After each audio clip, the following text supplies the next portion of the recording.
таърихи миллат با тоҷикистон استقبال 35 سالگی استقلالیت равон دولتی корзори همه روزا با زبان‌های گوناگونی دنیا برنامه‌های тоҷикистон бо tashabbусҳои байналмилалӣ дар сайёра давлати دوشنبه пешоҳанги خونه tashabbускор امید ҳаёт توجیه‌کنی ва دنیا. фатҳо فروغ нусратҳои صبح دانایی کتاب مقامات است. امنیت باید بیش از هر وقت در دیگر چند فصل هوشیار سال باشند. سیر و مسائل سیاحت برای اقتصادی، صنعتی و جهانگردانی کشاورزی و علم اجتماعی فروغ معرفت محبوب راهنمای ما جامعه تاجیکستان آزاد و صاحب اختیار.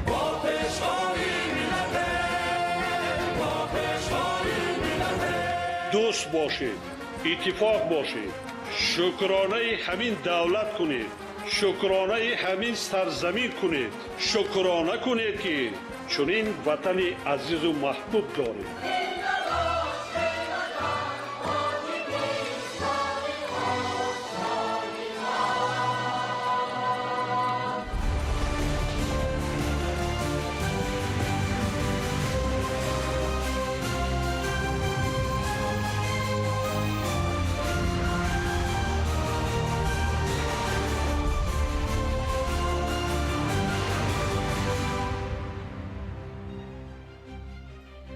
ассалому алайкум бинандаҳои гиромӣ. нашри муфассали барномаи иттилоотии ахборро мустақиман аз телевизиони тоҷикистон манзуратон мегардонем. дар студия бо шумо саид мукаррам шарифзода ва мадина назарова.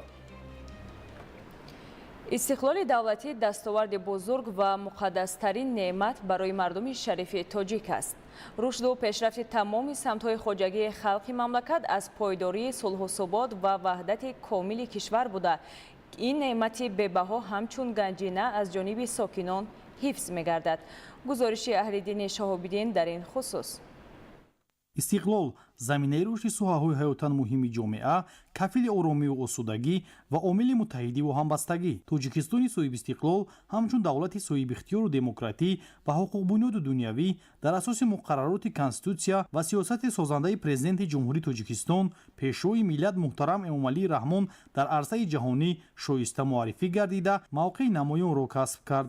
сентябри соли 1991 ҷумҳурии тоҷикистон истиқлолияти давлатиро ба даст овард. дар марҳилаи ба даст овардани истиқлолияти давлатӣ ҷумҳурии тоҷикистон ба дастовардҳои бузурги иқтисодӣ, сиёсӣ ва фарҳангӣ ноил гашт. ин пеш аз ҳама кишвари мо аз бунбаҳси коммуникатсионӣ раҳо ёфт.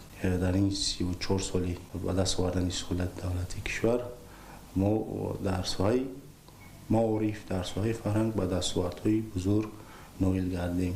рушди иқтисодии кишвари мо дар минтақа ва ҳатто дар ҷаҳон яке аз баландтаринҳо мебошад ва дар ин ҷо саҳми ҳукумати кишвар ва шахсан саҳми пешвои миллат муҳтарам эмомалии раҳмон бузург аст, чунки иқтисодиёти мустаҳкам замина ва пуштибони асосии рушду инкишофи истиқлолияти мо мебошад. рушди бесобиқаи соҳаҳои иқтисодиву иҷтимоӣ дар замони соҳибистиқлолии ҷумҳурӣ рост меояд. имрӯз агар мо дар офияту оромӣ ва амну суботу комил умр ба сар мебарем, ин ҳама аз баракати истиқлолияти давлатии ҷумҳурии тоҷикистон аст. истиқлоли давлатӣ гаронарзиштарин неъмат, ифтихору номуси ватандорист. 34 сол мешавад ки ҷумҳурии тоҷикистон дар роҳи бунёди ҷомеаи демократӣ гомҳои устувор мегузорад ва халқи тоҷик дар партави сиёсати пешгирифтаи пешвои муаззами миллат муҳтарам эмомалии раҳмон ба дастоварду музаффариятҳои беназир ноил мегардад. бо шарофати истиқлолият дар арсаи ҷаҳон мартабаи тоҷикистон пайваста боло рафта, ташаббусҳои кишвари моро ба хотири амнияти мардуми сайёра дар сатҳи байналмилалӣ мепазиранд. дастоварди бузургтарини тоҷикистон тӯли ин солҳо барқарор намудани сулҳу суботи комил ва ваҳдати пойдории миллӣ, таъмини рушди устувори иқтисодиву иҷтимоӣ, таҳкими худшиносиву худогоҳӣ, болоравии ҳисси ватандӯстиву ватандорӣ аст ки маҳз бо шарофати хиради азалии мардуми соҳибмаърифату фарҳангдӯсти тоҷик ва роҳбари оқилу фарзона пешвои миллат муҳтарам эмомалии раҳмон муяссар гардид. чӣ дар соҳаи иҷтимоиёт, чӣ дар соҳаи иқтисодиёт, чӣ дар соҳаи сиёсат, чӣ дар соҳаи амният мо дорем, ин пеш аз ҳама саҳми пешвои миллат аст ки яке аз сиёсатмадорони сатҳи ҷаҳонӣ шинохта шудааст. дурбинии сиёсӣ доранд ва ин таҷрибаи сиёсиашонро баҳри гулгулшикофоии кишвари мо татбиқ карда истоданд ва пайваста татбиқ доранд. яъне дар мустаҳкам шудани пояҳои истиқлолияти кишвари мо саҳми пешвои миллат беназир аст ва беҳуда нест ки ин унвони баланди пешвои миллат ба асосгузори сулҳу ваҳдати миллӣ пешвои миллат дода шудааст. дар замоне ки бархӯрди тамаддунҳо ва дигаргуншавии фарҳангҳо ба сурат ҷараён дорад, ҳифзи истиқлоли давлатӣ ва пойдору бегазан нигоҳ доштани ин неъмати бузурги муқаддас вазифаи ҷонии ҳар як шаҳрванди мамлакат арзёбишуда масъулияти бештарро тақозо мекунад. мо бояд ҳамеша аз истиқлолияти давлатӣ ва ваҳдати миллӣ ки аз ҷумлаи муқаддасоти оромии миллати тоҷик мебошанд шукрона карда инро чун арзиши бебаҳо ҳифз намоем.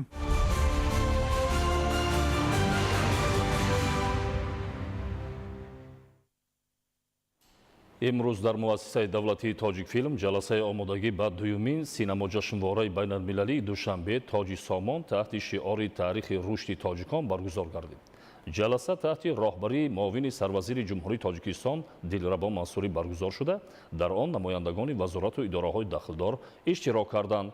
иброз гардид ки имсол дар ҷашнвора намояндагони соҳаи синамо аз 20 кишвари ҷаҳон иштирок хоҳанд кард. синамоҷашнвораи мазкур иқдоми муҳим барои рушди синамои тоҷик ва ҷалби таваҷҷӯҳи бештари байналмилалӣ ба фарҳанги миллӣ арзёбӣ мегардад.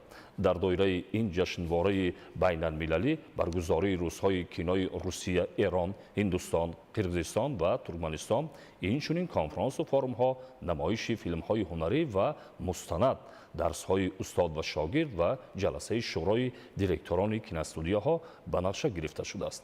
муаррифии филмҳо тибқи низомнома ва бо иштироки ҳайати доварони байналмилалӣ ҷараён гирифта, интихоби ниҳоии онҳо то 15 сентябри соли 2025 анҷом меёбад. дуюмин синамоҷашнвораи байналмилалии душанбе тоҷи сомон аз 15 то 20 октябр дар шаҳри душанбе доир мегардад. чорабинӣ бо дастгирии бевоситаи президенти ҷумҳурии тоҷикистон пешвои миллат муҳтарам Эмомалии Раҳмон дар 2 сол як маротиба баргузор мешавад. шурӯъ аз имрӯз ба наворгирии филми таърихии муштараки Тоҷикистону Узбекистон «Дурахши ахтарон, ҷомӣ ва навоӣ» оғоз гардид. наворгирии филм имрӯз дар павилонҳои муассисаи давлатии Тоҷикфилм оғоз ёфт. дар маросими оғози наворгирӣ муовини сарвазири ҷумҳурии Тоҷикистон Дилрабо Мансурӣ, роҳбарияти Узбекфилм ва Тоҷикфилм, инчунин ҷамъи ҳунармандони ду кишвар иштирок намуданд.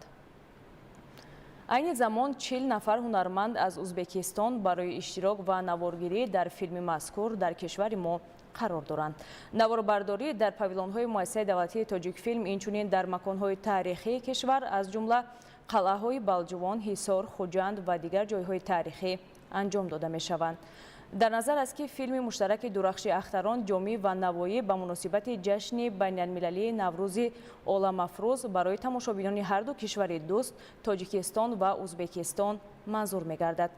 ёдовар мешавем ки тасмими таҳияи филми мазкур дар соли 2021 аз ҷониби президенти ҷумҳурии Тоҷикистон пешвои миллат муҳтарам Эмомалӣ Раҳмон ва президенти ҷумҳурии Узбекистон муҳтарам Шавкат Мирзиёев гирифта шуда буд. идомаи ахбор. дар ҷумҳурии Тоҷикистон мақоми омӯзгор баланд мегардад. бобати ин лоиҳаи қонуни ҷумҳурии Тоҷикистон дар бораи мақоми омӯзгор барои баррасӣ ба маҷлиси намояндагони маҷлиси олии ҷумҳурии Тоҷикистон пешниҳод гардидааст.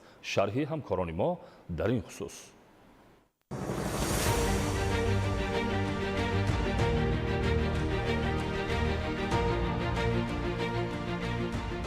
солҳои 90 санаи 20 ки ҷумҳурии Тоҷикистон истиқлолияти худро ба даст овард, дар як давраи хеле вазнин истиқлолият ба даст овардем ва дар ҳамон рӯзҳо ҷумҳурии Тоҷикистон ба буҳрони ҳам иқтисодӣ, ҳам сиёсӣ ва ҳам иҷтимоӣ гирифтор шуда буд. аз ҳамин хотир дар ҷумҳурии Тоҷикистон ҳатто омӯзгорон маош намегирифтанд. ин гуфтаҳо шояд барои онҳое ки акнун ба воя расиданду зодаи солҳои соҳибихтиёриянд афсона бошад, аммо барои насли калонсолтару огоҳ аз ин воқеаҳо ҳақиқати зиндагист. дуруст аст ки имрӯз барои фарду аллакай моли таърих аст, таърихе ки радношаванда асту чун оина рӯшан. дар солҳои аввали соҳибистиқлолӣ вазъи мактабу маориф дар кишвар ва қадру манзалати омӯзгору дастгирии онҳо шаклу шеваи хоса гирифт. чун роҳбари давлат муҳтарам Эмомалӣ Раҳмон дар сиёсати худ рушди соҳаи илму маорифро аз самтҳои афзалиятнок унвон карду барои пешрафти он тамоми чораҳои мушаххасро рӯй даст гирифтанд. Дар ин замина қабули барнома ва стратегияҳои рушди соҳа аз самтҳои дигар буд ки амалишавии онҳо марҳила ба марҳила таъмин гардид ва имрӯз соҳаи маориф дар кишвар бесобиқа рушд дорад. Сол то сол баланд гардидани маоши кормандони соҳа, бархурдор шудани омӯзгорон аз имкониятҳои ҳукумати кишвар, таъмини онҳо бо хонаҳои истиқоматӣ ва амсол ба ин аз таваҷҷӯҳи хосаи роҳбари давлат муҳтарам Эмомалӣ Раҳмон дониста мешавад. пешвои муаззами миллат, президенти муҳтарами мо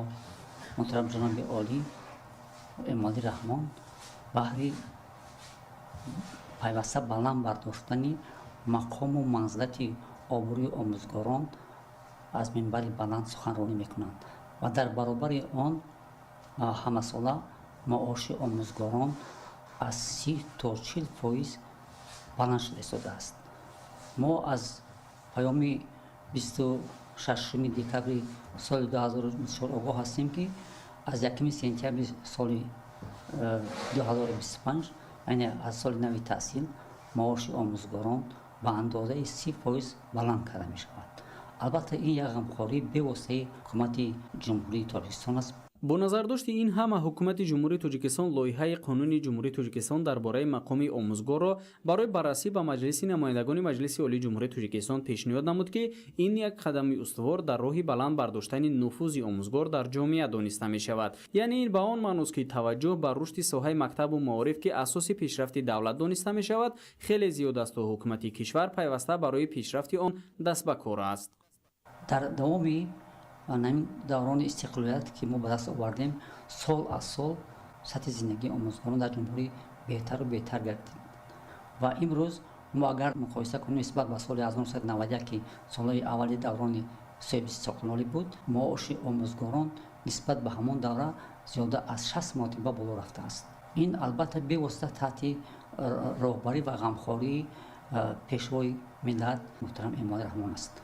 далели дигари эҳтиром нисбати омӯзгору тарбияткунандаи насли башар дар Тоҷикистон ин бахшида шудани як рӯзи тақвимӣ аст. яъне гуфтан мумкин аст ки омӯзгор ҳамчун тарбияткунандаи насли башар дар кишвари мо мақоми хоса дорад ва эҳтиром ба ӯ масъулияти баланди шаҳрвандиро талаб менамояд.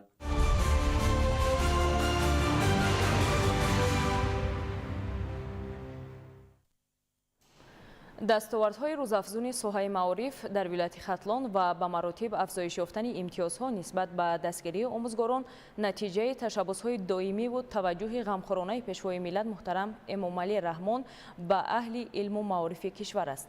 шарҳи ин мавзӯъ дар гузориши Олим Носирзода. рӯзноманигору табиб, меъмору муҳандис, шоиру нависанда, олиму ихтирокор, ҳунарманду варзишгар, коргару деҳқон ва дар маҷмӯъ аҳли ҷомеа нахуст аз таълиму тарбияи омӯзгор мегузарад. маҳз талошу заҳмати омӯзгор аст ки ҳар яки мо аз илму дониш бархурдор гардида дар ҷодаҳои гуногун ба муваффақиятҳо ноил мегардем. барои ҳар як фард заминаҳои асосии рушд ёфтану мавқеи муносиб дарёфтан дар ҷомеа аз фаъолияти содиқонаи омӯзгор сарчашма мегирад.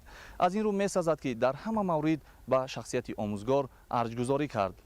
имрӯз дар баробари шаҳру ноҳияҳои гуногуни мамлакат дар минтақаи кӯлоби вилояти Хатлон низ омӯзгорон аз имтиёзҳои муфид бархурдоранд.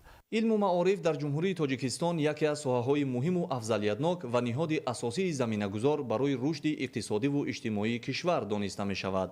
дар доираи татбиқи ҳадафҳои созанда ба таври мунтазам аз ҷониби ҳукумати мамлакат ба ин соҳа таваҷҷӯҳи махсус зоҳир мегардад. асоси дастовардҳо ва рушди соҳа ки аз фаъолияти содиқонаву пурмасъулияти омӯзгорон манша мегирад, пайваста ин қишри ҷомеа таҳти таваҷҷӯҳ ва дастгириҳои бевоситаи президенти ҷумҳурии Тоҷикистон пешвои миллат муҳтарам Эмомалӣ Раҳмон қарор доранд. дар натиҷа имрӯз мавқеи омӯзгор дар ҷомеа баланд бардошта шуда, давра ба давра имтиёзҳои муфиди пешбинишуда зиёд гардида истодааст.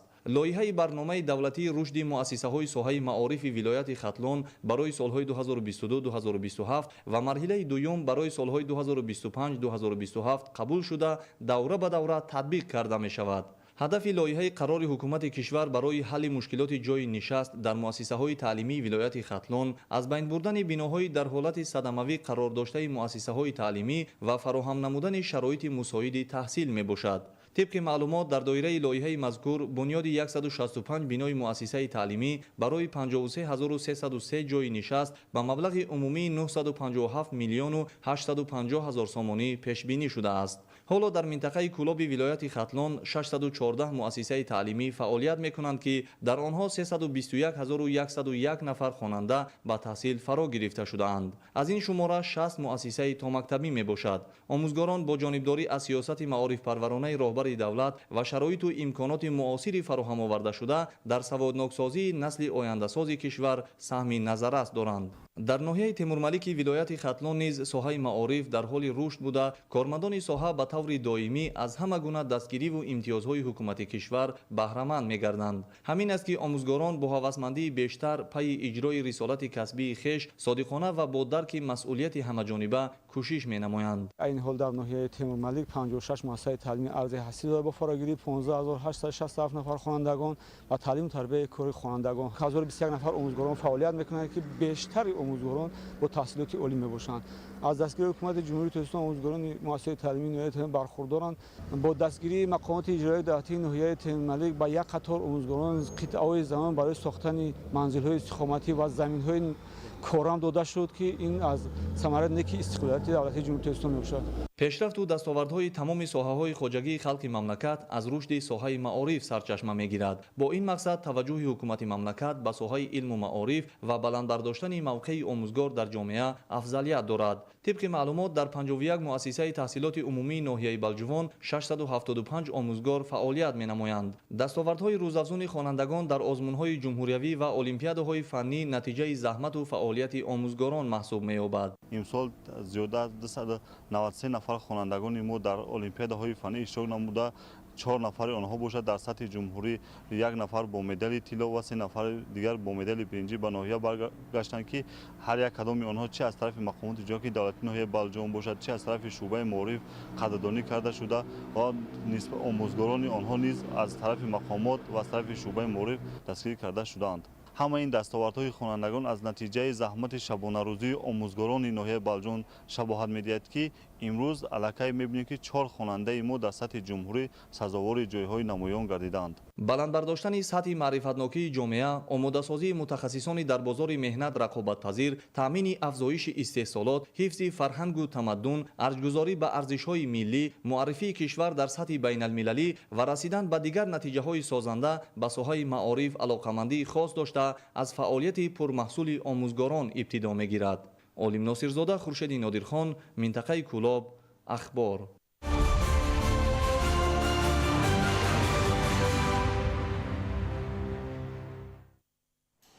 дар ҷомеаи тоҷикистон омӯзгор роҳнамои илму дониш, ҳидоятгари насли наврасу ҷавон эҳтирому эътибор дорад. аз ин рӯ аз ҷониби ҳукумати ҷумҳурии тоҷикистон дар баробари беҳтарсозии шароити корӣ тадбирҳои мушаххас ҷиҳати баланд бардоштани мақоми омӯзгор дар ҷомеа амалӣ мешавад ки боиси хушҳолию рӯҳбаландии аҳли илму зиёи шаҳру ноҳияҳои вилояти Суғ гардидааст. шарҳи бештар дар гузориши Маҳмуд Аҳмадзода ва Дилшод Юсуфӣ. мақому манзилати омӯзгор дар ташаккули фарҳанги ниёгони мо ҳамеша бузург арзёбӣ гардида, ӯро тарбиятгари инсон, чароғи роҳнамо ба сӯи фардои дурахшон, таконбахши рушди ҷомеа ва саҳмгузори рушди нерӯи ақлонӣ номидаанд. дар ҷумҳурии тоҷикистон дар солҳои соҳибистиқлолии мамлакат зери роҳбарии сиёсати маорифпарваронии президенти ҷумҳурии тоҷикистон, пешвои миллат муҳтарам Эмомалӣ Раҳмон ва омӯзгор, ҳифзу ҳимояи онҳо, таъмини шароити моддӣ, фазои мусоиди корӣ таваҷҷӯҳи хоса равона карда шудааст. нақши омӯзгор дар таълиму тарбияи насли наврасу ҷавон муҳим буда, ҳар нафарро ба омӯзиш, тарбия дар рӯҳи инсонгароӣ ва тандурустӣ, таҳкими малакаҳои иҷтимоӣ, рушди шахсӣ ташвиқ менамояд.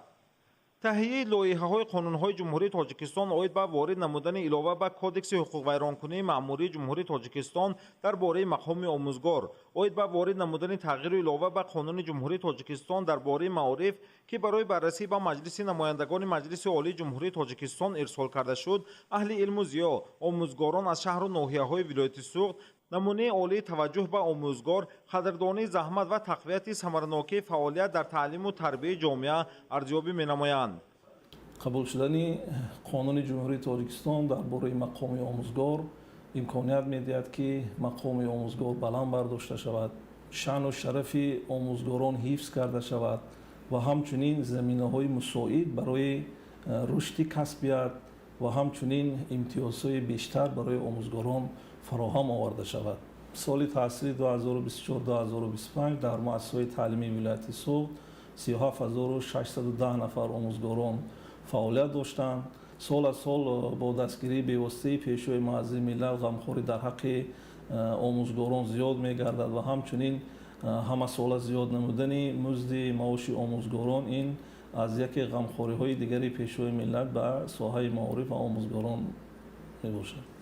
مقصد از تهیه لایحه قانون جمهوری تاجیکستان درباره مقام آموزگار، حفظ شأن و شرف او، بلند برداشتن مقام آموزگار، فراهم نمودن زمینه‌های مساعد رشد کسبیت و فعالیت برای آموزگاران و پیشبینی نمودن امتیازهای بیشتر به آنها میباشد.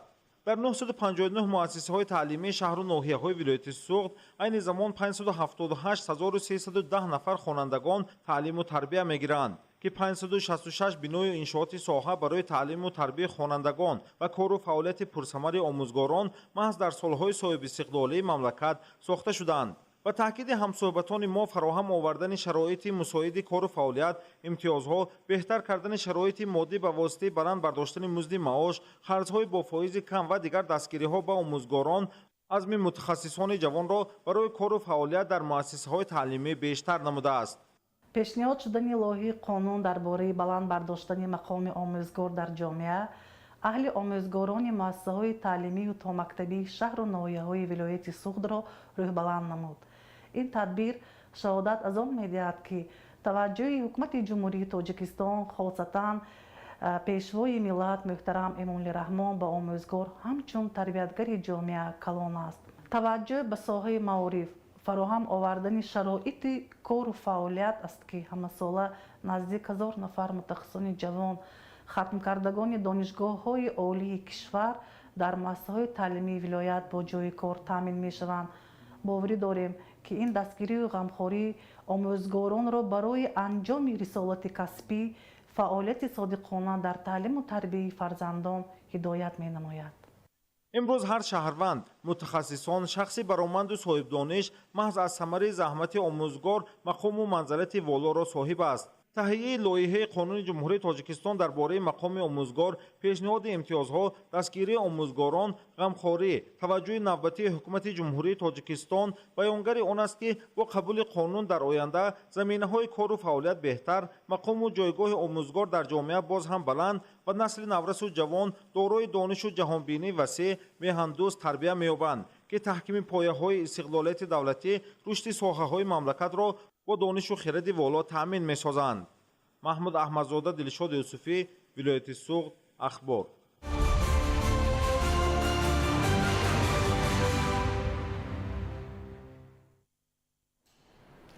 با خاطر آماده نمودن صنفخانه‌های تعلیمی و فراهم آوردن شرایط مساعد برای استقبال از آغاز سال نو تحصیل در ناحیه جیهون، تدبیرهای ضروری اندیشیده شده کارهای آبادانی با مرام ادامه دارد. گزارش سمندر شایب و موسی نور محمد در این خصوص. در ناحیه جیهون جهت انجام بخشیدن اقدام‌های سازندگی بخشیده به استقبال 35مین سالگرد استقلال دولتی، نقشه و لایحه‌های نو انشاءات تعییناتشان گوناگون روی کار گرفته شده است. کارهای تعمیر و از نوسازی در صنفخانه‌های علاوگی نزد مؤسسه‌های تعلیمی رقم‌های 1 و 17 در مرحله انجامیابی قرار دارند. در دیگر مؤسسه‌های تعلیمی ناحیه نیز با جلب صاحبکاران و شخصان سخاوتپیشه و سهم کمیته پدر و مادر کارهای تعمیری با مرام ادامه دارد. مؤسسه تعلیمی رقم 1 یکی از کلانترین درگاه علم و معرفت در ناحیه جیهون به حساب رفته، همساله این مؤسسه را ده‌ها نفر خواننده با سربلندی ختم نموده تحصیل خود را در مؤسسه‌های عالی کشور ادامه می‌دهند. افزایش شماره خوانندگان هر سال مشکل جای نشست را در مؤسسه‌های تعلیمی پیش می‌آورد. این را به نوبت گرفته مسئولین مقامات محلی حکومت دولتی ناحیه با جلب صاحبکاران و برنامه‌های عملی کننده ساختمانی 12 صنفخانه علاوگی را در مهلت معین شده مورد استفاده قرار دادند. با استقبال جشن 35 سالگی استقلالیت دولتی جمهوری تاجیکستان در نزد مؤسسه تعلیمی رقم 1 ناحیه جیهون بنای علاوگی از 10 صنفخانه عبارت بوده ساخته شده است و در عرفه به استفاده دادن است که بنای مؤسسه تعلیمی با تمام تجهیزات‌های дарсӣ таъмин гардид. дигар муассисаҳои таълимии ноҳия пурра таъмири ҷорӣ карда шуда барои оғози соли нави таҳсил омода карда шуданд. таври масъулин зикр доштанд, саҳми кумитаи падару модарон дар бунёди синфхонаҳои иловагӣ ва фароҳам овардани имконоти илмомӯзӣ барои насли наврас назаррас буда ҳамасола дар чунин иқдомҳои наҷиб ҳиссаи арзанда мегузоранд. аз 20 июни соли 2025 таъмири ҷорӣ дар муассисаи рақами 2 оғоз гардида то имрӯз тамоми синфхонаҳо ба пуррагӣ аз таъмир бароварда шуд. ин таъмир бо саҳми ассотсиатсияи падару модарон дастгирӣ карданд. имрӯз пуррагӣ қатъӣ омода шуд.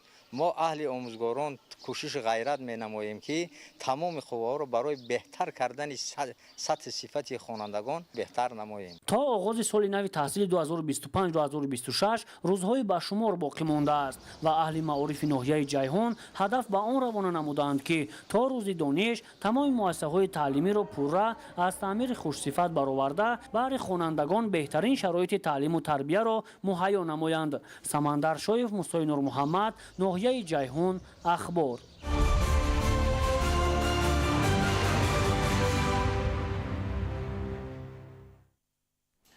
дар ноҳияи Фархор ба масъалаи таъмиру тармими муассисаҳои таълимӣ таваҷҷӯҳи хоса равона гардида тадбирҳои сарвақтӣ амалӣ мегардад. гузориши Анваршоҳ Сайдализода дар ин хусус.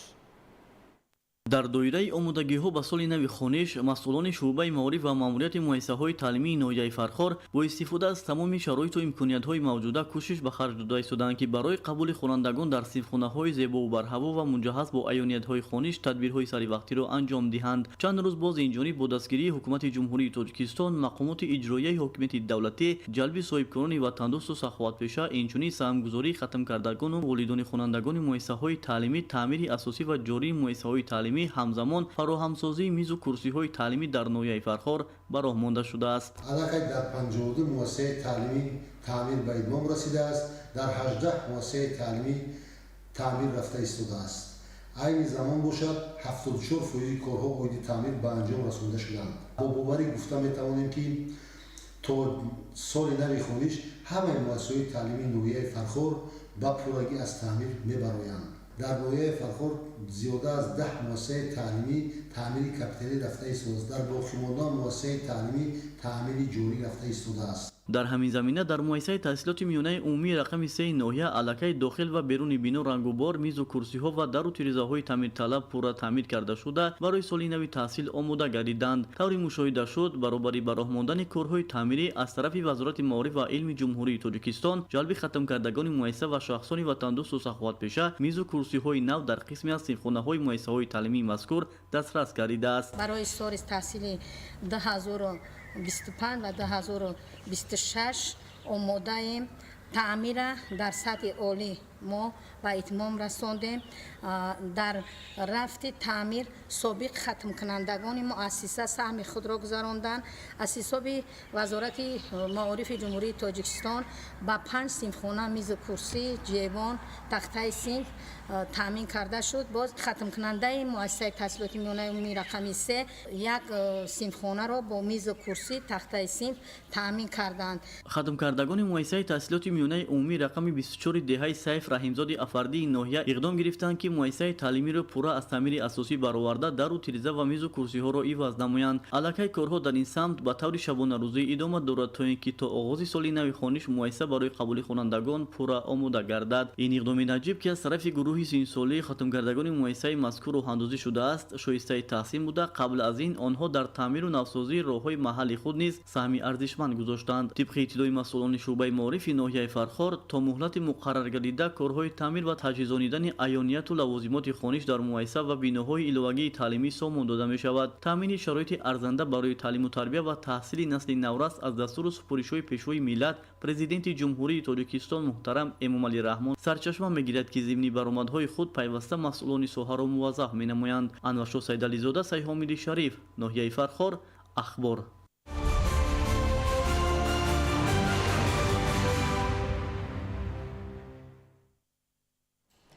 дар шаҳри ваҳдат бо мақсади фароҳам овардани шароити беҳтари илмомӯзии насли наврас бунёди якчанд иншооти таълимӣ идома дорад. аз ҷараёни тадбирҳои ободонӣ ҳамкорони мо гузориш медиҳанд.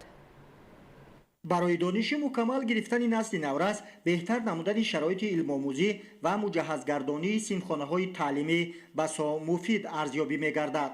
روند بنیاد انشاءات تعلیمی عین زمان قریب که در همه دهه‌های شهر وحدت جاده سازندگی را کسب نموده است، بازگوی آن است که آینده نزدیک فرزندان ساکنان این دیار در انشاءات نو و سیمخانه‌های با عیانیت‌های تعلیمی مجهز گردیده به تعلیم و تربیت فرا گرفته می‌شوند. در دهه زرافشان جماعت دهات بهار با مقصد بنیاد چنین انشاءات نوی تعلیمی سال گذشته ساکنان اقدام‌های بنیادکاری را پیشه خود نمودند. بر اساس دستور سپایش‌های پیشوای معظم ملت برای نرسیدن سیمخانه‌ها در مؤسسه تصمیم گرفتیم که 12 سیمخانه نو در دو آشیانه برای خوانندگان به استفاده دهیم. با دستگیری کمک و دستگیری شخصان سخاوت پیشه دیار جوانان آموزگاران مؤسسه تصمیم گرفتند که همین 12 سیمخانه برای برطرف کردن جای نشست خواننده ها ساخته به استفاده دهیم. وقتی که به استفاده دادیم که 12 سیمخانه را سطح و صفت دانش در مؤسسه بهتر می‌گردد. بینای نوی ایلاوگی در شفت مؤسسه تحصیلات میانه عمومی رقم 131 دهه زرافشان دارای 12 سیمخانه تعلیمی میباشد. همکنون با بنیاد و مورد استفاده قرار دادن بینای نوی تعلیمی ایلاوگی 620 نفر نسل نورس در سیمخانه‌های مطابق به طلبات امروزه به دانش آموزی جلب کرده می شوند.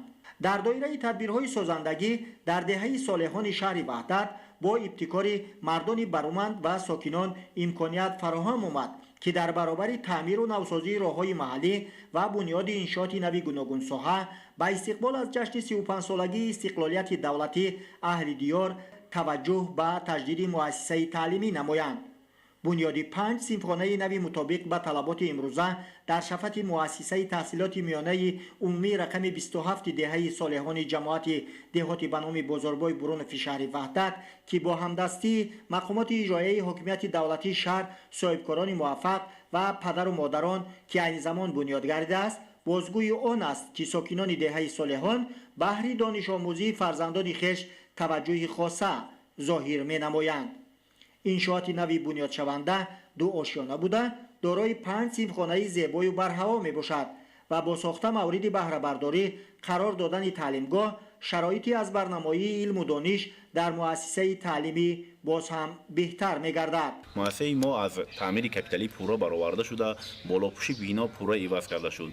این چون یک قطار کارهای دیگری ساختمانی از نوسازی بینا به انجام رسانیده شدند. همچنین با سهمگذاری و اقدام‌های سازندگی 20 سیمخانه و صحن و نمای بیرونی مؤسسه تحصیلات میانه عمومی رقم 27 دهه صالحان شهر وحدت پورا نوسازی گردید. با اطمینان گفته می‌توانیم که پس از مورد استفاده قرار دادن سیمخانه‌های نوی تعلیمی شرایط علم آموزی نزدیک به 1000 نفر نسل نورس در این مؤسسه باز هم بهتر می‌گردد. محمد علی عبدالکریم ایوبی محموراد، خیرالله خالمومینزاده، وحدت اخبار.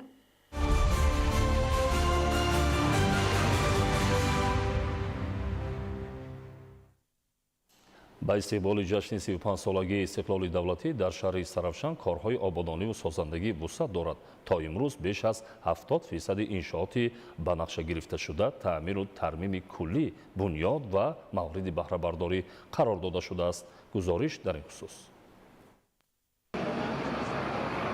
امروز بیش از 3 کیلومتر راهی بین ناحیوی شهر استرافشان و ناحیه دوشتیج منفرش اساسی گردیده ایستاده است. بنیاد راهی معاصر تحت تشبس‌های مقامات اجرایی حکومت دولتی شهر استرافشان و ناحیه دوشتیج و مبلغ‌گذاری‌های ساکنان احسانکار، صاحبکاران محلی و اشخاص بنیت ادای حج مبلغ کرده دهه قلچه کلان جماعت دهات قلچه کلان شهر استرافشان و دهه دلیان پایان جماعت دهات دلیان ناحیه دوشتیج عملی می‌شود. در معرکه آبادگرانه منفرش‌کنی تکنیک‌های معاصر راهسازی وزارت نقلیات جمهوری تاجیکستان و مؤسسه دولتی نگهداری راه‌های اتومبیلگرد شهر استرافشان جلب گردیده راه مذکور طبق معیارهای معاصر و جوابگو به طلبات شهرسازی بنیاد گردیده ایستاده است. طور قید گردید درازی راه بین 2 دهه پیوست کننده شهر استرافشان و ناحیه دوشتیج زیاده از 12 کیلومتر را تشکیل داده، پهنایی آن 5 متر را در بر میگیرد. این زمان در راه استرافشان اسوشگاه رتبه که 7 کیلومتر و 100 متر رو در بر میگیرد. از کیلومتر 300 تا کیلومتر 600 کارهای منفرش‌کنی تعمیر اساسی گذراننده شده است. ما خرسند از آن هستیم که این راه مذکور سالهای طولانی تعمیر اساسی ندیده بود. من امروز خوشبختانه تعمیر اساسی گذشته ایستاده است.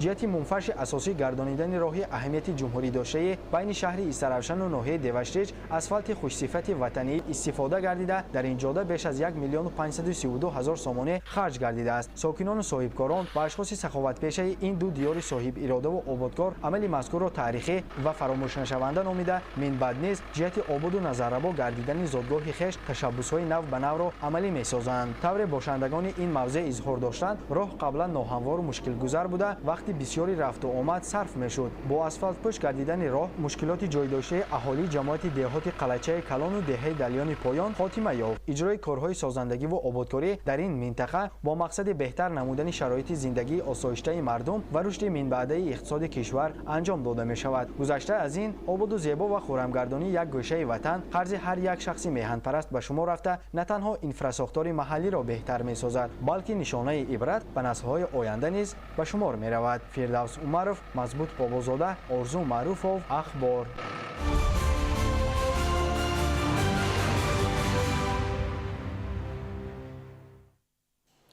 وسعت کارهای سازندگی در ناحیه یوان با مناسبت جشن 35 سالگی استقلال دولتی در دهه مهرآباد ناحیه یوان در دایره تدبیرهای آبادانی میدانچه و تالار معاصر ورزشی مورد استفاده قرار داده شد.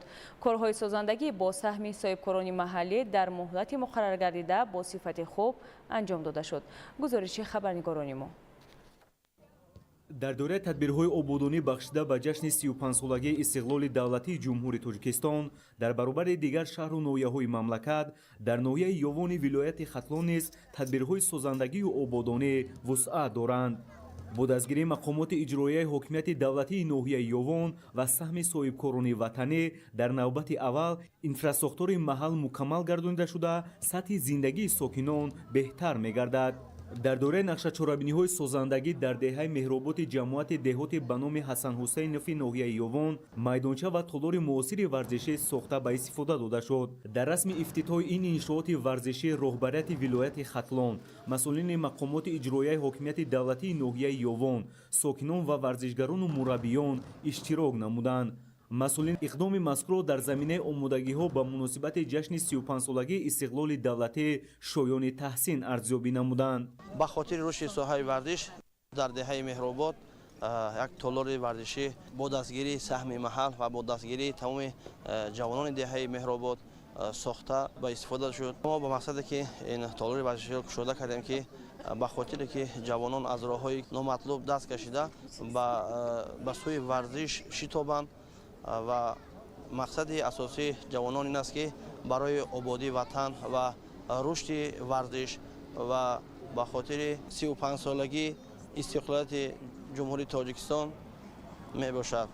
تالار ورزشی با شرایط معاصر مشق و تمرین مورد بهره برداری قرار گرفته در آن جوانان و نورسان دهه مهرآباد می توانند طبق رجای معین به نوعهای گوناگون ورزش از جمله گشتن میله، گشتنگیری، گشتن نمود جدا، وزنبرداری و ورزش سبک مشغول شوند. همچنین امکان فراهم شده است که من بعد در میدانچه ورزشی و تالار ورزشی مسابقه های گوناگون گذرانیده شوند. زیبا و نظربо گردیدن کوچه و محل و حصه مناسب گذاشتن در کارهای آبادانی از جمله خصلت‌های نیک حمیده انسانی به حساب می‌رود. صاحبکاران و شخصان احسانکار ناحیه با احساس گرم وطندوستی در پیشرفت ساحه‌های مهم خواجگی خلق سهم خویش را می‌گذارند.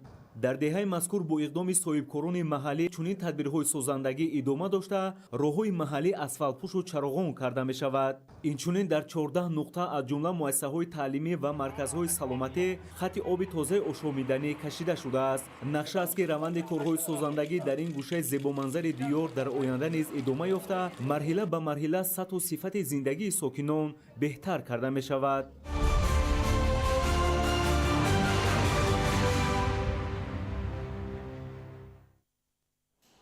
самти муҳими фаъолияти кумитаи давлатӣ назорати самараноку оқилона истифода бурдани заминҳои кишоварзӣ ва гирифтани 2/3 ҳосил аз ин заминҳо мебошад. барои ба гардиши кишоварзӣ ворид намудани заминҳо корҳои муайян ба сомон расонда шуда, ба ҳолати 1 январи соли 2025 майдони умумӣ 1652 гектар, аз он 1598 гектараш замини обӣ ба гардиши кишоварзӣ ворид карда шуд.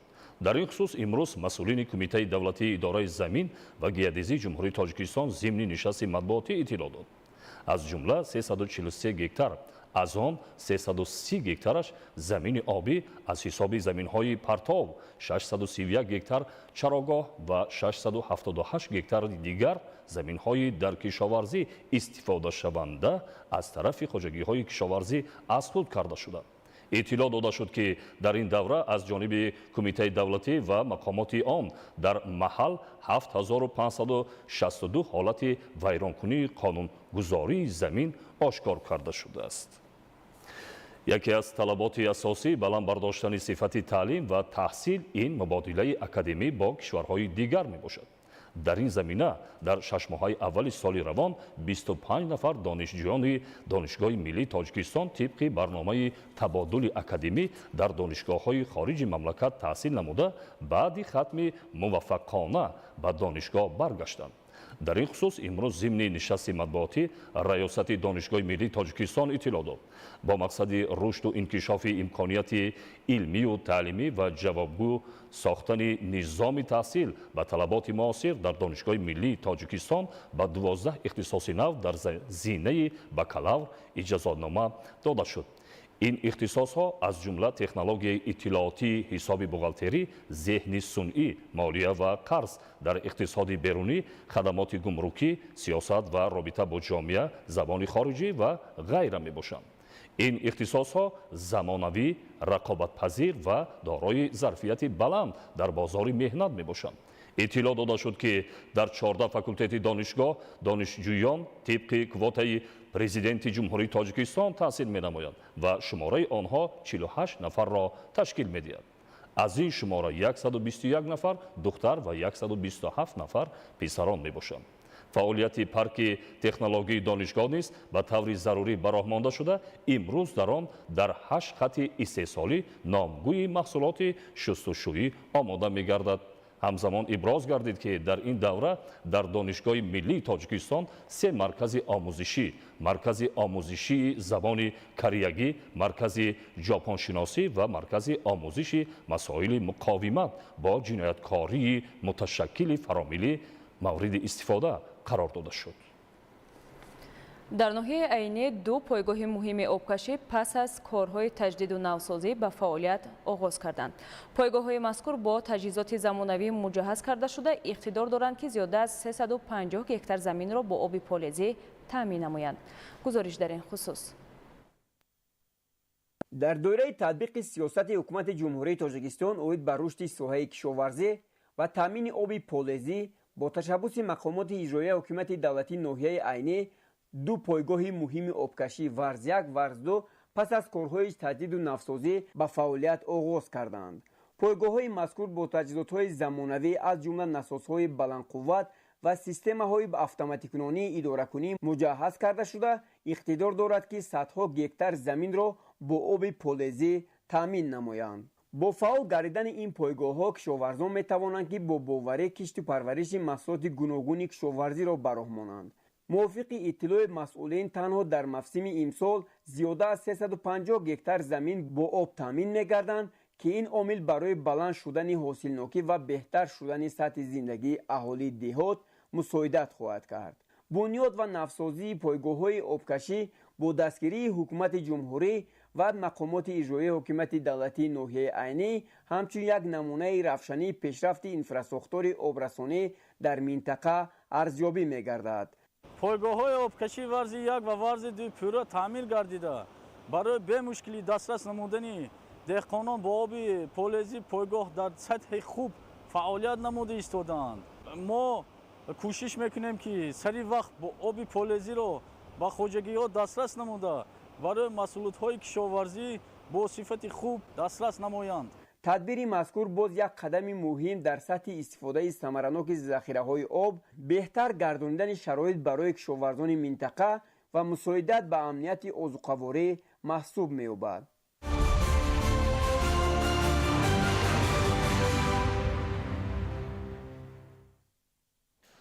бар асари обхезии шадид дар минтақаҳои қисми шимолу шарқии Нигерия 25 нафар ба ҳалокат расида, 11 каси дигар бенишон шуданд. ба маълумоти намояндагони Созмони Милали Муттаҳид, теъдоди қурбониёни қочоқи инсон дар ҷаҳон 25% афзоиш ёфтааст. шарҳи пурраи хабарҳо аз хориҷи кишвар. дар шаҳри фошани музофоти гуандони ҷумҳурии мардумии чин хуруҷи табларзаи чикунгуня ба қайд гирифта шудааст. давоми як моҳи охир дар шаҳри мазкур беш аз 5000 ҳолати сироятёбии сокинон ба ин табларза сабт гардидааст. ба гуфтаи мақомдорони маҳаллӣ, хуруҷи навбатии табларзаи чикунгуня давоми 20 соли охир шадидтарин ба ҳисоб меравад. дар робита ба пешгирӣ кардани табларза аллакай як қатор тадбирҳо андешида шудаанд. кормандони хадамоти дахлдор ҷойҳои ҷамъиятиро бо дурӯҳои зидди магазҳо коркард мекунанд, зеро паҳнкунандаи асосии табларзаи чикунгуня ин магазҳо мебошанд. аломатҳои вируси чикунгуня баланд шудани ҳарорати бадан, доғ задани пӯст, дарди мушакҳо ва дилбеҳузурӣ мебошад. олимон ҳушдор медиҳанд ки коркарди дубораи пластика кофӣ нест. барои мубориза бар зидди ифлосшавии маводи пластикӣ бояд роҳҳои мушаххас пайдо кард, зеро он дар муҳити зист ва ҳатто дар бадани инсон мавҷуд аст. дар ҷаҳон ҳар сол миқдори рекордии маводи пластикӣ истеҳсол карда мешавад. дар соли 2021 дар саросари ҷаҳон беш аз 400 миллион тонна ашёи пластикӣ истеҳсол шудааст. тибқи маълумоти ташкилотҳои дахлдор, ин миқдор нисбат ба солҳои 2000 ду баробар зиёд аст. ба гуфтаи коршиносон, агар истеҳсоли маводи пластикӣ бо чунин суръат идома ёбад, то соли 2060 он 3 маротиба афзоиш ёбад. мушкилот дар он аст, ки коркарди такрорӣ наметавонад ба ин суръат мувофиқат кунад.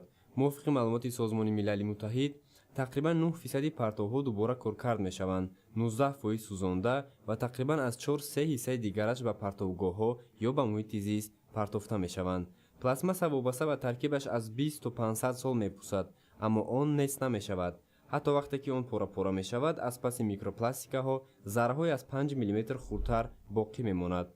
боқимондаи ашёи пластикии амрӯза ба уқёнусҳо, хок, дарёҳо ва организмҳои зинда аз қабили моҳӣ ва бадани инсон роҳ меёбанд. таҳқиқот мавҷудияти онҳоро дар оби нӯшокӣ, шири модар ва ҳатто дар хуни инсон исбот карданд. бар асари обхезии шадид дар минтақаҳои қисми шимолу шарқии Нигерия 25 нафар ба ҳалокат расида, 11 каси дигар бенишон шуданд. аз ин рӯ эҳтимол теъдоди ҳалокшудагон афзоиш ёбад. дар пай боришот садҳо бинои истиқоматӣ зери об монданд. вобаста ба ин кормандони хадамоти дахлдор аз минтақаҳои зери хатари обхезӣ қарор дошта, сокинонро ба ҷойҳои амн мекӯчонанд. туғёни об чанд бинои муассисаи таълимии миёна ва бемористонро хароб кард. ҳамчунин боришот роҳу пулҳои нақлиётгардро хароб карда, ҳаракати ҳама гуна нақлиёт ба чанд минтақаи аҳолинишин ғайриимкон гардид. обхезӣ ба заминҳои кишоварзӣ низ зарар расонда, ҳосили даҳҳо гектар заминҳои киштро нобуд кард. тибқи маълумоти Созмони Милали Муттаҳид, дар соли 2024 дар кишварҳои Африқои ғарбӣ аз ҷумла Нигерия беш аз 4 миллион нафар аз боришоти обхезӣ зарар диданд. коршиносон яке аз сабабҳои ба амал омадани боришоти обхезиро дар иваз шудани иқлим марбут медонанд. барои бартараф намудани оқибатҳои офати табиӣ, кормандони хадамоти дахлдор фаъолият доранд. ширкати амрикои Warner Brothers тақрибан 10% кормандонашро ихтисор мекунад.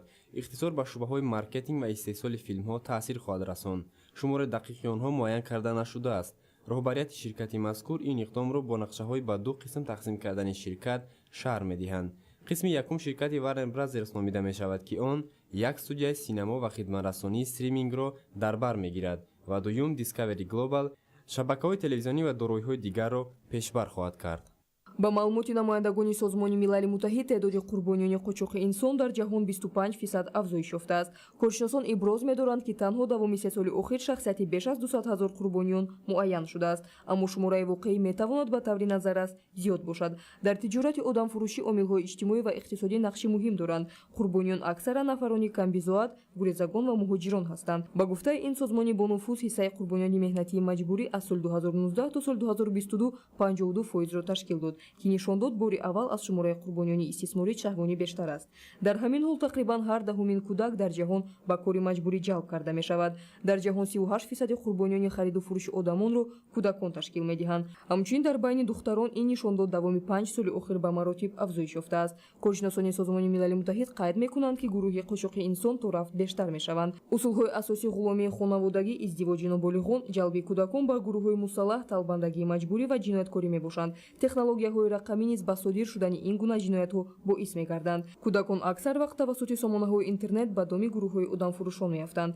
қочоқи инсон пас аз фурӯши маводи мухаддир ва силоҳ сеюмин манбаи даромади ғайриқонунӣ мебошад. тибқи ҳисобҳои Созмони милали муттаҳид ин амали ғайриқонунӣ ҳама сола ба гурӯҳҳои ҷиноятпеша беш аз $200 миллиард фоида меорад.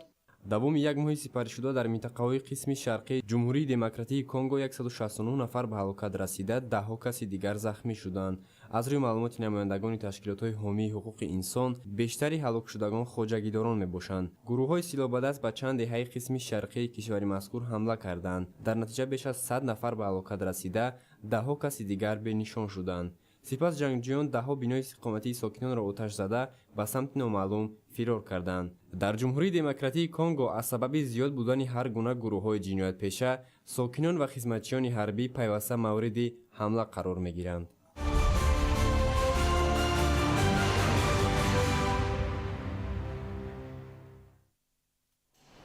сайқал додани маҳорату малакаи касбӣ ва баландбардоштани сатҳи тайёрии ҷангии хизматчиёни ҳарбӣ аз масъалаи рӯзмарра ва дар шароити имрӯза муҳиму саривақтӣ ба шумор меравад. бо дарки ин масъала байни афсарону сарбозон мусобиқаҳои гуногун ва машқҳои тактикӣ гузаронида мешавад. гузориш дар ин хусус. با مقصد بلند برداشتن ملکه کسبی، دانش و تجربه جنگی و حسی وطندوستی افسران و سربازان قسم و واحدهای نظامی پیوسته تدبیرهای ضروری اندیشیده چاره‌بینی و مسابقه‌های گوناگون را برگزار می‌نماید. این موضع پایگاه تمرینی و تاکتیکی جزء تام دسانتی قشون‌های زودعمل قواهای مسلح جمهوری تاجیکستان مشقگاه صحرایی فخرآباد است که همچون میدان حرب و ضرب، مشق و رزمایش‌ها و مسابقه‌های گوناگون حربی ورزشی میان خدمتچیان حربی به شمار می‌رود. تمرینگاه مذکور این نوبت مکان برگزاری چاره‌بینی و مسابقه‌های مختلف به مناسبت تجلیل از روز کسبی دسانتچیان انتخاب شد. با این مناسبت در پایگاه تعلیمی یک قطار مسابقه‌های حربی ورزشی از جمله گذشت خط مانع‌ها و بهترین نشانگیران از ملتق مرگنی میان سربازان برگزار گردید. با این مسابقه ها اساساً سربازان قسم و واحدهای حربی وزارت مدافعه مستقر در گارنیزون دوشنبه و کورسانتان دانشکده حربی جلب گردیده طبق نظامنامه طلبات و معیارهای پیش بینی گردیده نه تنها بین هم سبقت نمودند بلکه آنها مهارت و ملکه کسبی خود را باز هم صیقل بخشیدند. با طرز آزاد و در سطح بلند کسبی اجرا نمودن طلبات‌های ضروری مسابقه مذکور بار دیگر از آن شهادت می‌داد که افسران و سربازان تاجیک در دلخواه سمت خدمت حربی ارتش ملی تجربه بای و مسئولیت بلند دارند. در این نقطه معین شده آنها با استفاده از ملتق مرگنی نشان زدند. ملتق مرگنی که نوعی اساسی اسلحه جنگی خدمتچیان حربی به شمار می رود، مرگنچیان قاعده و تعیینات و نازکی های این نوعی اسلحه را خوب می دانند، زیرا آنها در مسئولیت های تعلیمی، مشق های تاکتیکی و چنین مسابقه های تیرپرانی این نوعی ملتق را ماهرانه استفاده می برند. مرگنچیان سلاحی وابسته شده به خود را در موضع‌های مختلف کوهی و باراهای گوناگون ناعیانسازی وابسته به شرایط محل مورد استفاده قرار داده با استفاده از آن منتظم تیرپرانی جنگی دایر می‌نمایند. هنگام استفاده از سلاح مرگنی سربازان اشتراکچی مسابقه بار دیگر اثبات نمودند که آنها همچون تیراندازان کسبی حربی نازکی و مخصوصیت‌های سلاح جنگی خود را واقعاً در سطح بلند می‌دانند، آمادگی مخصوص دارند و در اجرای وظیفه‌های آتشفشانی در مسافه‌ها و شرایطی که مهارت مخصوص و درجه بلند تیراندازی داشتن را طلب می‌کند سربلندانه برآمده می‌توانند. мусобиқаҳои варзишии гузашти хатти монеаҳо ки бо мақсади баланд бардоштани омодагии ҷангӣ, сайқал додани маҳорати ҷисмонӣ ва таҳкими рӯҳияи ҳайати шахсӣ дар остонаи таҷлил аз ҷашни десантчиёни меҳан баргузор гардид, ҷолибу хотирмон буд. ضمن این مسابقه دسته‌های بهترین قسم‌های حربی گارنیزون دوشنبه شرکت ورزیده در شرایط نزدیک به محل واقعی جنگ قابلیت جسمانی و مهارت تاکتیکی عملی خود را نشان دادند. مسابقه از چندین مرحله عبارت بوده هر یک اشتراکچی باید مانع‌های گوناگون از جمله دیوارهای بلند، تنگناهای زیر سیم، پل آویزان و دیگر مانع‌های دسانتی را به خطاگی گذرند که این برای هر یکی آنها مشکل نبود. خطهای مانع‌گذار اساساً از دیوارهای سنگین و بتونی سوراخ‌دار، خندق‌های زیرزمینی، مانع‌های مهندسی، سیمخوار، زینه‌پایه چوبی و گذرگاه بین دیوارها عبارت بود که اشتراکچیان کوشش می‌کردند آنها را به خطا گذاشته مهارت بلند تاکتیکی و ورزشی خود را نشان دهند. طور قید کرده شد هدف اساسی این مسابقه نه تنها سنجش آمادگی جسمانی سربازان بلکه همزمان بلند برداشتن هماهنگی گروهی و توانایی گذرانیدن عملیات‌ها در شرایط وزنین به شمار می‌رود. در واقع مسابقه مذکور یکی از تدبیرهای مهم در سمت آمادگی کسبی و تحکیم تفکر مدافعی جوانان محسوب می‌یابد، زیرا جوانان همچون نیروی بزرگ محافظتگر وطن تامین کننده امنیت و ثبات و رشد و پیشرفت ارتش ملی به شمار می‌روند. همین است که امروزها با دستگیری حکومت جمهوری تاجیکستان پرگردانی صف‌های ارتش ملی در سطح خوب قرار دارد. مسابقه مذکور در برابر صیقل یافتن مهارت و ملکه افسران و سربازان در سمت تیاری همه‌جانبه جنگی، همچنین جهت مستحکم گردانیدن رابطه دوستی بین آنها و یکدلانه سهم گذاشتن در حفظ ارزش‌های ملی و دولتی نقش کلیدی می‌بازد. برگزاری این مسابقه بار دیگر نشان داد که جزو تیم دسانتی هوایی تاجیکستان و دیگر سربازان از قسم‌های حربی وزارت مدافعه و نوهای قشون ارتش ملی در گارنیزون دوشنبه روحیه بلند وطن‌دوستی، جسارت و آمادگی همه‌جانبه حربی دارند.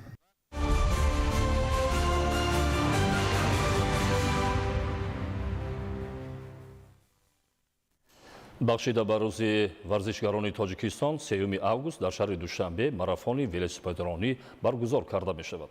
мақсад аз баргузории мусобиқа таҳкими тарзи ҳаёти солим, рушду инкишофи соҳаи варзиш ва оммавияти он байни аҳолӣ мебошад. шарҳи бештари мавзӯъ дар гузориши раҳматшоҳи обид. дар доираи силсилачорабиниҳо ба истиқболи ҷашни 34-уми солгарди исқолати давлатӣ бо ибтикори кумитаи кор бо ҷавонон варзиши назди ҳукумати ҷумҳурии тоҷикистон, мақомоти иҷрои ҳукумати давлатии шаҳри Панҷакен дар ҳамкорӣ бо кумитаи ҳифзи муҳити зисти назди ҳукумати ҷумҳурии тоҷикистон ва ассотсиатсияи дави марафонии мамлакат рӯзи 3 августи соли равон дар мавзеи ҳафткуни шаҳри Панҷакен нимарафони байналмилалии экологии кӯҳӣ доир мегардад. дар нимарафони байналмилалии экологии кӯҳӣ ҳафткул 2025 дӯстдорони варзиши экологии сайёҳӣ пиёдагардӣ дар масири кӯҳистон аз кишварҳои мухталифи ҷаҳон ширкат варзида дар масофаи 3, 10 ва 21 километр рақобат мекунанд. дар мусобиқа ҳамчунин варзишгарони мумтоз از ولایت مختاری کوهستانی بدخشان، سوخ، ختلان، شهر نوی توبه مرکز، شهر دوشنبه و ورزشکارانی زیاد از 55 دولت دنیا دعوت شدند. آغاز مسابقه 3 آگوست ساعت 7.